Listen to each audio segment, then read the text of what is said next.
পাড়া ইউনিয়নের বাসিন্দা।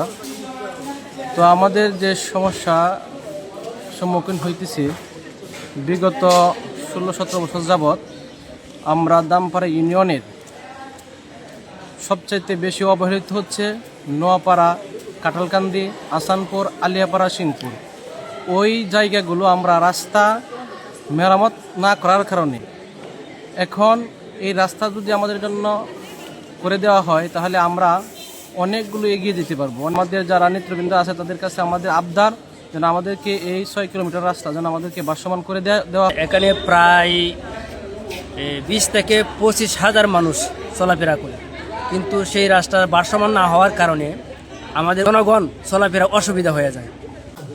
আমরা এটা নোয়াপাড়া বাংলা বাজার, আমাদের নোয়াপাড়া বাংলা বাজারের থেকে এই যে নোয়াপাড়া মোড় থেকে মেন রোড থেকে বাজার পর্যন্ত প্লাস আমাদের এই যে টেঙ্গুরিয়া একটা দাখিল মাদ্রাসা আছে, ওইখানে ছাত্রছাত্রী আসা যাওয়া করতে বিরাট সমস্যা হয়।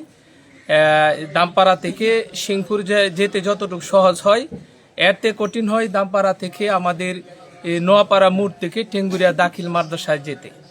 এখানে রাস্তাঘাট খুবই খারাপ, একটা রিক্সা স্বাভাবিক মানুষ হাঁটতেও সমস্যা হয়।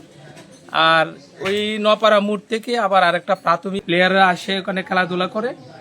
আমরা চাই যে এই রাস্তাটি অচিরেই একটা সুন্দর পরিবেশে এটা হোক। আর ওইখান থেকে আবার এই যে মধ্য টেঙ্গুরিয়া ওইদিকে একটা সরকারি হালট আছে, ওইটাও যদি মেরামত করা হয় তা ওই দিকের মানুষ লোকজন চলাফেরার জন্য।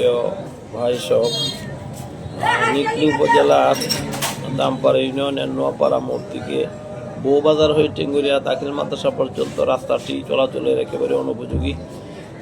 অনেক জায়গাতে এটা ভেঙে পড়েছে। এই রাস্তা দিয়ে বাজার সহ মাদ্রাসার দুইটি মাদ্রাসার ছাত্রছাত্রী আসা যাওয়া করে এবং বাজারে প্রচুর মানুষ আসা যাওয়া করে। এই রাস্তাটি দ্রুত মেরামত হওয়া প্রয়োজন। ইনশাল্লাহ আমি নির্বাচিত হলে এই রাস্তাটি দ্রুত মেরামত করার ব্যবস্থা নেব। তাছাড়া বরখান্দা বাজার থেকে সিংপুর বাজার পর্যন্ত যে সাবমার্সিবল রোডটি রয়েছে এটাও সংস্কার হওয়া দরকার। আমি যদি নির্বাচিত হই তাহলে এই দুটি রাস্তাই অগ্রাধিকার ভিত্তিতে সংস্কারের ব্যবস্থা করব।